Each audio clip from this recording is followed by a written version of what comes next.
2016 West Coast Conference champions.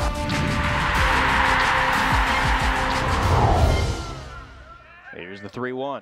Fly ball to left field. That's going to chase Rosso back, looking back, and it's gone! A walk-off two-run home run by Tate Budnick, and the Pilots win it. A towering fly ball that just kept carrying over the head of Brett Rosso in left field, and the Pilots will win it 4-2. They take the series 2-1. They've won a series for the first time against St. Mary's since 2012. That ball just kept carrying, and it sailed over the left field wall. Tate Budnick mobbed as his teammates carry him all the way out to third base, and the Pilots get the 4-2 victory. Tate Budnick with a dramatic walk-off home run in the bottom of the 9th inning on Sunday to give the Pilots their first series win over St. Mary's since 2012. Hi everybody, I'm Adam Lindman, and welcome to Portside of the Pilots. The baseball team had a successful couple of weeks, first splitting a series with UC Irvine, who was number 24 in the RPI, before opening West Coast Conference play with a series win. The Pilots opened their set with St. Mary's at Joe Etzel Field with a convincing 7-4 victory last Friday night. Portland jumped ahead early against the Gales with the help of a 3-run homer from Dutton Elski in the bottom of the first. The early scoring backed a sharp performance from freshman Eli Morris, who earned his second win of the year on the mound, and Elski finished the game with 4 RBIs. The Gales bounced back to even the series with a win on Saturday, but Portland claimed the weekend with that dramatic game on Sunday. Before the Budnick homer, Matt Kelly provided a pair of key RBIs to help the Pilots tie the score twice. And Camden Moeller and Connor Knutson were both clutch on the mound, holding the Gales to just 4 hits. They have an unbelievable pitching staff, great starting pitching, a really solid defensive team. So for us to grind it out like that and take two or three from these guys is a big step for us. You know, saw a couple sliders for balls, and I knew he was going to come into the fastball on a 3-0 count, and then I had to take it. I had to take sign on, and just got the 3-1 fastball and took a swing on it.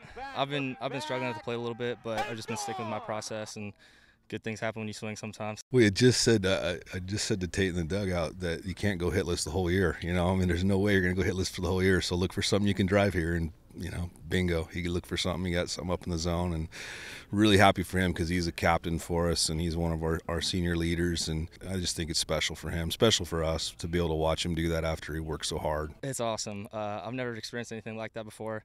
So just seeing the crowd going crazy, seeing my buddies going crazy, it's a great feeling.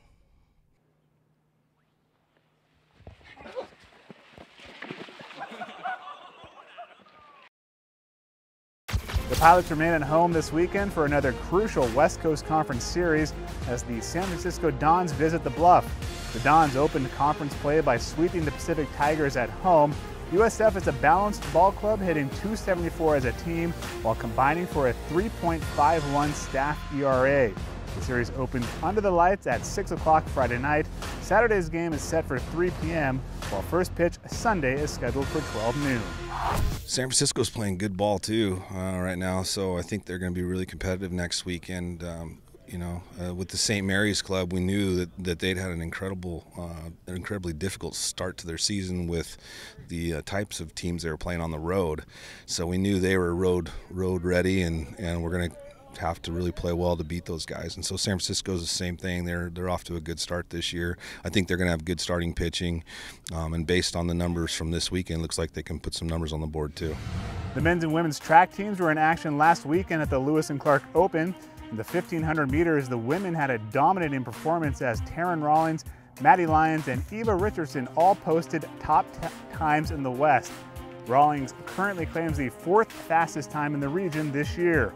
On the men's side, the Pilots swept the top 3 spots in the steeplechase, with Simon Granadia and Noah Shude's times ranking 1st and 2nd in the West. I think it's a pretty good indicator of just where I'm at strength-wise. We've kind of been focusing on Stanford, which is in 2 weeks. I'm going to run a 5K there. So really just been focusing my training on strength-based stuff and not really speed yet. So it was really fun to just like get out there and help the girls get PRs. It was really exciting to see because Maddie Lyons had a 7-second PR for her 1500, which was just a big breakthrough race for her. And Eva as well got a little PR, and Courtney got a little PR. So it was just really exciting to see that. And this early in the season, people are already getting PRs, which just shows how much they're going to be able to accomplish the season, which is really exciting. It felt really good when we started. Riley, our teammate, was pacing us, and he was pacing at like 70, 71 pace, and that felt really easy. I ran a nice PR, and it felt really good. I was still training a lot last week. I made 100 miles, so I'm really happy to PR in a 100-mile week.